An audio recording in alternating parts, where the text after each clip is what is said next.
자, 수업을 시작해 봅시다. 이번 시간에는 운영전 강독을 시작을 할게요. 운영전. 자, 우리 전 기억나죠? 하누라, 전 기억나지? 저는 일대기라고 얘기를 했고, 세 가지 방식이 있다고 얘기를 했고, 위인전이 있고요. 자, 실존인물, 그 다음에 소설이 있었고요. 허구적 인물, 그 다음에 가전체 문학이 있다고 얘기를 했고, 이거는 사물을 의인화했다. 자, 오늘 볼 거는 소설 운영전이 되겠습니다. 자, 소설을 볼 때는 인칭 잡고, 그 다음에 묘사 부분, 인물 묘사하고 배경 묘사 신경을 쓰고요. 그 다음에 고전이기 때문에 끊어 읽기 꼭 해줘야 되겠다. 시간, 공간, 그 다음에 뉴페이스 끊어서 읽고, 호칭도 좀 우리가 눈여겨봐야 돼. 운영전 앞부분 줄거리. 선조 34년 봄, 선비 유영은 안평대군의 옛집이었던 수성궁에서 놀다가 술에 취해 잠이 든다. 그러니까 술 먹고 자면 기분이 좋죠. 일어나면 속이 아파. 한밤중에 잠에서 깬 유영은 안평대군의 궁녀였던 운영과 그녀의 연인이었던 김생을 만난다. 자, 우리 고전소설에서 생 하면은 선비를 의미하지. 운영은 유영에게 그들의 슬픈 사랑 이야기를 풀어놓는다. 세종대왕의 왕자였던 안평대군은 수성궁에서 문인들과 풍류를 즐기며 운영을 비롯한 궁녀 10명에게 학문을 가르쳤다. 안평대군은 궁녀들에게 절대 바깥 사람들과 접촉하지 말라고 명하지만 운영은 안평대군을 찾아와 시를 논하던 김생을 보고 사랑에 빠진다. 그렇죠. 얼마나 답답하니, 그치? 요즘으로 말하면은 군대에서 군바이들 남자들끼리 있으니까 얼마나 심심해요. 그래서 여자 한 명 이렇게 면회 오면은 들짝들짝해요. 얼마 후 두 사람은 연애편지, 주고받으며 서로의 마음을 확인한다. 운영과 김생의 관계를 눈치챈 안평대군은 궁녀들의 거처를 서궁과 남궁으로 분리한다. 이에 운영, 자란, 은섬, 옥녀, 비취 5명은 서궁으로 옮겨간다. 궁녀 자라는 다른 궁녀들을 설득하여 운영과 김생의 만남을 돕고, 김생은 밤마다 담을 넘어 운영을 만난다. 하루하루 사랑을 키워가던 두 사람은 급기야 탈출을 계획한다. 운영은 의복과 재물들을 궁 밖으로 내보내고, 김생은 이를 노복인 특에게 시켜 산중에 묻게 한다. 하지만 특은 김생을 죽이고, 야, 이 나쁜 새끼네. 운영과 재물을 탈취해 흉계를 꾸민다. 결국 특의 발설로 김생과 운영의 사랑은 발각된다. 이렇게 돼 있어, 그죠? 예. 자, 그 내용을 보도록 할게요. 대군이 대노하시곤, 크게 화가 났다는 얘기입니다. 남궁 사람으로 하여금 서궁을 찾아보게 한즉 저의 의복과 보화가 모두 없어졌으므로 대군이 서궁 시녀 5인을 뜰 가운데 불러놓고 형장을 눈앞에다 엄하게 갖춰놓고는 영을 내려 말씀하시기를, 이 5인을 죽여서 다른 사람을 징계하라 하시고는 또한 집장, 자, 집장은 형을 집행하는 사람입니다. 집장 한 사람에게 분부하셨습니다. 장수를 헤아리지 말고 죽을 때까지 쳐라. 이때 장수는요, 1대요 2대요 이거. 이에 5인은 호소하기를, 원하건대 한번 말이나 하고 죽게 하여 주소서 하니 대군이 하고 싶은 말이 무엇인고 그 사정을 다 말해보아라 하셨습니다. 은섬이 먼저 글을 올리니 이러하였습니다. 자, 지금 이제 내용 스토리가 전개되고 있잖아, 그치? 이때 서술자는 누구요? 서술자는 운영입니다. 운영, 그치? 그러니까 이야기 속에서, 그래서 이 작품이 액자식 구성을 가지고 있거든. 외화는 뭐가 돼? 외화. 바깥 이야기는 뭐가 돼요? 앞부분 줄거리 있었어. 선조 34년 봄 이렇게 돼 있죠? 즉, 유영이라는 선비가 술 먹고 옛날 안평대군 옛집에서 잠드는 거야. 그렇죠? 그러다가 운영과 김생이 나타나서 자기들 사랑, 러브스토리를 들려줘요. 그러니까 여기 서술자는 이제 운영이 된다는 얘기가 되겠죠? 그래서 액자식 구성을 띠고 있습니다. 계속 볼게요. 은섬이 먼저 글을 올린 문장 이러하였습니다. 남녀의 정욕은 음양의 이치에서 받은 것이므로, 그렇죠? 보통 남자를 양, 여자를 음이라고 그러죠. 귀천을 막론하고 사람은 누구나 다 가지고 있습니다. 한번 심궁, 깊은 궁궐에 갇히자 외로운 몸이 되어 꽃을 봐도 눈물이 눈을 가리며 달을 대하여도 넋을 잃어 매화나무에 앉은 꾀꼬리로 하여금 짝을 지어 날지 못하게 하며 발 사이에 드나드는 두 마리 제비로 하여금 같은 둥지에 깃들지 못하게 하였습니다. 이때 발 사이라고 되어 있죠. 그치?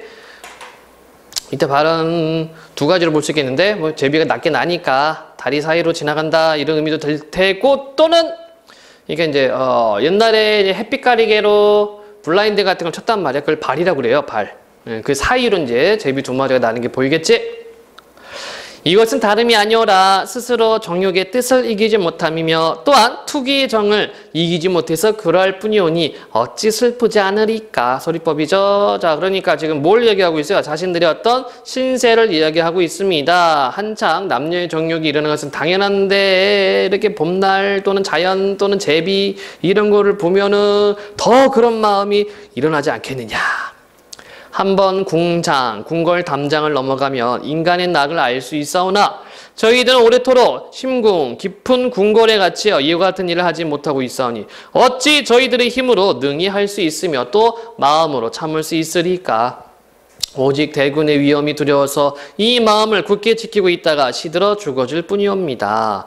궁중의 일에 있어서 이제 범한 죄가 없사오는데도 불구하고 죽을 땅에 두고자 하오시니 어찌 원통하지 않으리까. 저희들은 구천지하에 죽어도 눈을 감을 수 없겠나이다. 억울함을 토로하고 있어요. 그렇죠? 우리 잘못 없는데 우린 그냥 인간의 정욕, 남자가 여자 좋아하고 여자가 남자 좋아하고 만나고 싶어하는 마음은 너무나 자연스러운 건데 우리는 심궁에 있는데 그런 마음이 생겼다고 해서 그게 왜 죄가 됩니까? 억울합니다라고 이야기를 했어요. 다음으로 비치가 울리니 이러하였습니다. 대군께서 사랑해 주신 은혜는 산보다 높고 바다보다 깊사온데 어찌 감동하옴이 없사오리까. 저희들이 대군의 깊은 은혜에 감축하고는 홀로 상궁에 거처하면서 달 밝은 가을 꽃피는 봄날에도 이 뜻을 변치 않고 오직 먹묵이죠. 이걸 문장 쓴다는 얘기야. 문묵과 현가, 현악기 현, 검은 거나 가야금 줄, 가 노래. 현가에 종사하고 있을 따름이 없는데, 그러니까 글씨 쓰고 노래 부르고 악기 연주하고 이제 씻을 수 없는 누명이 서궁에 미치고 말았사오니 어찌 원통하지 않으리까. 살아도 죽는 것만 같지 못하옵니다. 오직 엎드려 빌건대 빨리 죽을 땅으로 나아가게 하여 주옵소서. 그러니까 비치도 역시 어때요? 억울하다는 얘기야. 세 번째로 자란이 올리니 이러하였습니다. 오늘 일은 죄가 헤아릴 수 없는 데 있사오니 마음속에 품고 있는 바를 어찌 차마 숨겨두리이까. 저희들은 여항의 처녀로서, 여항 보통집 일반 집의 처녀, 천한 여자로서 아버지가 대순이 아니고 어머니가 이비가 아닌즉 남녀간의 정욕이 어찌 홀로 저희들에게만 없겠습니까? 대순, 그러니까 옛날에 순임금이죠. 큰 순임금과 이비가 아닌데, 즉 마음의 정욕을 다스리고 뭐 이렇게 훌륭한 사람들이 아닌데, 주나라 모강도 천자로서 매양 요대의 낙을 생각하였고 항우 같은 여궁도 해하의 눈물을 금치 못하였으며, 해하의 눈물이라는 거는 이제 만나고 싶어요. 그러니까 희를 만나고 싶어 해서 맨날 슬퍼했다는 얘기입니다. 당현종 같은 영왕으로도 매야 항상 마외의 한을 생각하였거니와, 자 지금 중국 과서를 따갖고 왔죠. 그래서 옛날 중국에 있는 훌륭한 왕들, 얘네들도 다 마찬가지다. 남녀의 정욕은 어쩔 수 없다. 이렇게 얘기를 하고 있어요. 대군께서는 어찌하여 운영을 하여금 홀로 운우의 정이 없다고 할 수 있겠사옵니까? 자, 운우의 정, 남녀지간의 정을 운우의 정이라고 그래. 구름과 비의 정입니다. 김생은 곧 당대의 단정한 선비요인데 내 당으로 끌어들인 것도 대군께서 하신 일이오며 운영에게 명하여 벼루로 받들게 한 것도 대군의 영이었습니다. 운영이 오랫도록 심궁에 갇혀 있으면서 달 밝은 가을 꽃 피는 봄날이면 항상 마음을 상하였고 오동잎에 떨어지는 밤비에 몇 번이나 애를 끊었습니다. 한번 호협한, 좋다는 얘기예요. 호협한 남성을 보고 나서는 넋을 잃고 실성하여 병이 골수에 사무쳐서 비록 장수하는 약과 월나라 사람의 손으로도 효력을 보기가 어렵게 되었사옵니다.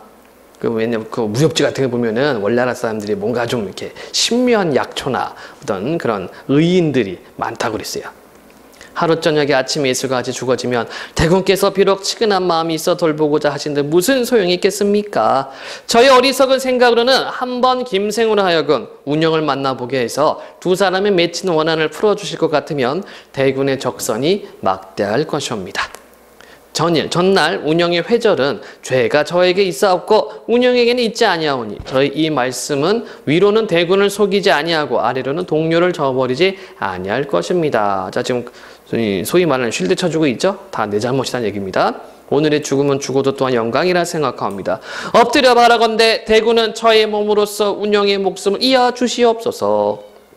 네 번째로 옥녀가 올리니 이러하였습니다.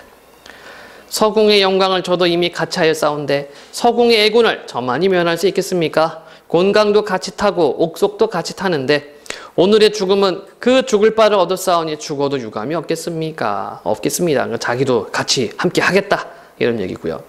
끝으로 제가 말하였습니다. 이제 저는 누구? 운영이 되겠죠? 대군의 은혜는 산과 같고 바다와 같사온데 능히 정절을 굳게 지키지 못할사오니 그 죄 하나며 전으로 지은 시에서 대군께 의심을 보이고 끝내 바로 아뢰지 못할사오니 그 죄 둘이 없고 서궁에 죄 없는 사람들이 저로 인하여 같이 죄를 받게 되었사오니 그 죄 셋이옵니다. 이와 같은 큰 죄를 셋이나 짓고도 산들 무슨 면목으로 살며 만약 죽음을 면하 주신다더라도 저는 마땅히 자결하여 처분을 기다리게 했습니다. 대군은 보기를 마치고 또 한번 자란의 초사 문장입니다. 초사를 다시 펴보시는데 노여움이 좀 풀리는 것 같으므로 속이 꿇어앉아 울면서 고하였습니다. 전날 빨래하러 갈 때 성 안으로 갈지 말자고 한 것은 저의 의견이었으나 자란이 밤에 남궁으로 와서 매우 간절히 청하기에 제가 그 뜻을 안타까이 여겨 여러 사람의 의견을 물리치고 따라싸웁니다. 운영의 회절은 그 죄가 저희 몸에 있어왔고 운영에 있지 아니하오니 편집 좀 엉망이다. 쏘리해요. 저희 몸으로서 운영의 목숨을 이어 주시옵소서. 역시 얘도 쉴드 쳐주고 있어요. 이에 대군의 노여움이 좀 풀어져서 저를 별당에다 가두고 다른 궁녀들은 다 돌려보냈는데 그날 밤 저는 비단 수건으로 목매어 죽었습니다. 자살했네요. 그죠? 예. 자, 그러니까 이제 이미 다 사건이 밝혀졌고 김생과의 사랑이 이렇게 이어지지 못할 것으로 짐작을 했기 때문에 결국 운영은 스스로 목숨을 끊었어요. 중간 부분 줄거리입니다. 운영의 죽음 이후의 이야기는 김생이 이어나간다. 자, 서술자가 교체가 됐죠? 그러니까 이 작품의 특징이, 운영전 작품 특징이 뭐냐면요. 액자식 구성을 띠고 있고, 그 다음에 서술자가 운영에서 김생으로 교체된다는 점, 그런 특징을 또 가지고 있어요. 운영이 죽자 김생은 절로 가서 운영의 명복을 빈다. 김생이 특을 죽게 해달라고 부처님께 빌자 며칠 후 특은 우물에 빠져 죽는다. 김생은 몸을 정결히 한 후 식음을 전폐하고 가만히 누워있다가 죽음을 맞이한다. 그러니까 얘도 이제 자기가 사랑하는 사람이 죽었으니까 삶의 희망을 잃었을 겁니다. 쓰기를 마치자 붓을 던지고 두 사람은 마주보고 슬피 울면서 능히 스스로를 그칠 줄 몰랐다. 유영은 위로의 말을 해주었다. 두 사람이 다시 만났으니 소원이 없겠소. 원수인 종도 이미 없어졌고 통분함도 사라졌을 것인데 어찌 슬퍼야 맞이않는가. 다시 인간에 나오기를 얻지 못하여 하남인가. 김생은 눈물을 흘리면서 살해하고 말하는 것이었다. 우리 두 사람은 다 같이 원한을 품고 죽었기로 염라대왕이 그 죄 없음을 불쌍히 여겨 다시 인간에 태어나도록 하고자 하였습니다. 그러나 지하의 낙이 인간보다 못하지 않은데 하물며 천상의 낙은 어떠하겠습니까? 이름으로써 인간이 나아가기를 원하지 않습니다. 다만 오늘 저녁 슬퍼한 것은 대군이 한번 돌아가시자 옛 궁궐의 주인이 없고 까마귀와 새들이 슬피 울고 사람의 자체가 이르지 아니하기로 그랬을 뿐입니다. 그러니까 결국 뭐예요? 무상감이죠. 예전에 우리가 여기서 이렇게 사랑도 하고 이런 안타까움도 있었는데 지금 아무도 없는 쓸쓸한 궁궐이 되었구나. 그런 무상감 때문에 슬퍼했다는 얘기입니다. 게다가 새로 병화를 겪은 후로, 병화는 전쟁이죠. 선조 때니가 언제니? 임진왜란, 정유재란. 잘 모름? 네. 그리고 뒤에 인조가 병자호란. 이렇게 되죠. 예. 게다가 새로 병화를 겪은 후로 빛나던 집이 재가 되고 옥 같은 섬돌, 분 같은 담이 모두 무너지고 오직 섬돌 위에 피어있는 꽃만이 향기롭고 뜰에는 풀만이 깔려 불빛을 자랑할 뿐이니 그 옛날의 모습이 바뀌어지지 아니었다고는 하지만 인사의 변화가 쉼이 이와 같건을 다시와 옛일을 생각하니 어찌 슬프지 아니하겠습니까? 그래서 애상감이네, 그렇죠? 인생무상과 애상감을 나타내고 있다. 그러면 그대들은 천상의 사람인가? 우리 두 사람은 본래 천상의 선인으로서, 자, 이런 걸 뭐라고 그래요? 적강 모티프라고 그러지? 적강, 하늘에서 떨어졌다는 얘기야. 모티브, 이야기 요소. 많이 나오죠? 고전소설에 보면은. 그러니까 심청조도 마찬가지. 원래 신봉사하고 심청이하고 선관, 선녀였는데, 이놈들이 헛짓거리해서 옥황상제가 빡쳐가지고, 인간 세계로 내려 보냅니다. 그래서 갖은 고생을 하게끔 만들지요. 자, 계속 보자. 우리 두 사람은 본래 천상의 선인으로서 오래도록 옥황상제를 모시고 있었더니 하루는 상제께서 태천궁에 앉아 저에게 옥동산의 과실을 따오라 하기로 제가 반도를 많이 따가지고 와서 운영과 같이 먹다가 발각되어 꼭 시키지 않은 일을 하면 꼭 걸려요. 그죠? 진세는 인간 세상입니다. 진세에 적화되어 떨어져서 인간의 괴로움을 골고루 겪다가 이제 옥황상제께서 전의 허물을 용서하자 삼천궁으로 올라가서 다시 옥황상제의 향한 앞에서 상제를 모시게 하였었기로 틈을 타서 바람의 수레를 타고 다시 진세의 옛날 놀던 곳을 찾아보았을 뿐입니다. 그러니까 자신들의 어떤 신분을 밝히고 있고 천상계로 돌아간다는 것을 이야기했습니다. 김생이 말을 마치고는 눈물을 뿌리면서 운영의 손을 잡고도 말하였다. 바다가 마르고 돌이 불에 타버린들 우리들의 정은 사라지지 않을 것이요. 또 땅이 늙고 하늘이 거칠어진들 우리들의 원하는 지우기 어려울 것입니다. 오늘 저녁에 존군은 뭐 이렇게 상대를 존칭을 해주는 거죠. 이때 존군은 누구니? 유영입니다. 유영. 존군과 서로 만나 이와 같이 따뜻한 정을 나누었으니 속세의 인연이 없으면 어찌 얻을 수 있겠습니까?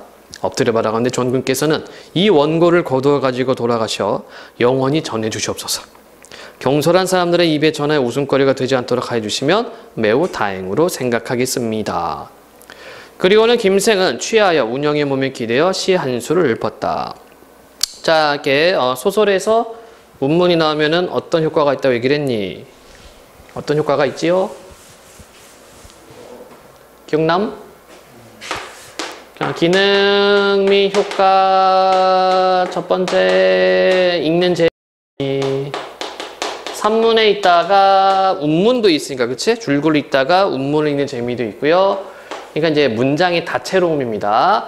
두 번째, 인물의 심리를 효과적 제시. 세 번째, 앞날 암시. 보통 요 정도 기능 및 효과가 있습니다. 자, 시니까 정서 외 표현기법 세 가지로 봐주셔야 돼요. 꽃 떨어진 궁중에 제비와 참새 날고 봄빛은 예와 같건만 주인은 간 곳 없구나. 무상감이죠. 중천의 솥은 달은 차기만 한데 공감가. 달은 시각적인 건데 이게 차대요. 아직 푸른 이슬은 우위는 이제 그 우비가 되겠네요. 우위를 적시지 않았네. 운영이 받아서 읊었다. 고궁의 고운 꽃은 봄빛을 새로 띠고 천년만년 우리 사람 꿈마다 찾아오네. 오늘 저녁 여기와 놀며 옛자체 찾아보니 막을 수 없는 슬픈 눈물은 수건을 적시네. 그래서 예전에서 감정들을 이렇게 좀 효과적으로 제시하는 게 바로 삽입시의 기능 및 효과입니다. 이때 유영도 취하여 잠깐 누워있다가 산새소리에 깨어났다. 구름과 연기는 땅에 가득하고 새벽빛은 창망한데 사방을 살펴봐도 사람은 보이지 않고 다만 김생이 기록한 책자만이 있었다. 자, 지금 얘도 이런 구조를 띠고 있다. 그치? 환몽 구조를 갖고 있다. 그죠? 그러니까 술에 취해서 잠에 듭니다. 인몽이고 꿈속에서 유영이 아니라 운영과 김생을 만났고요. 여기 무리서 잘 안 써주는구나. 그 다음에 다시 강몽이죠. 그치? 그런데 이 꿈이 현실이라는 것을 뭘로 보여주냐면 바로 여기 기록한 책자가 옆에 있다는 얘기입니다.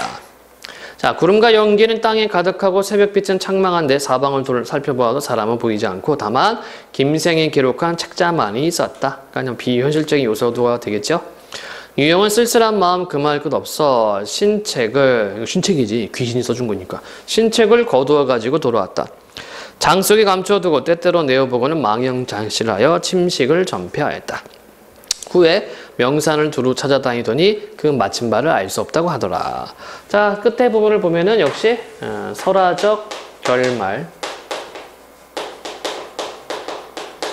그렇죠?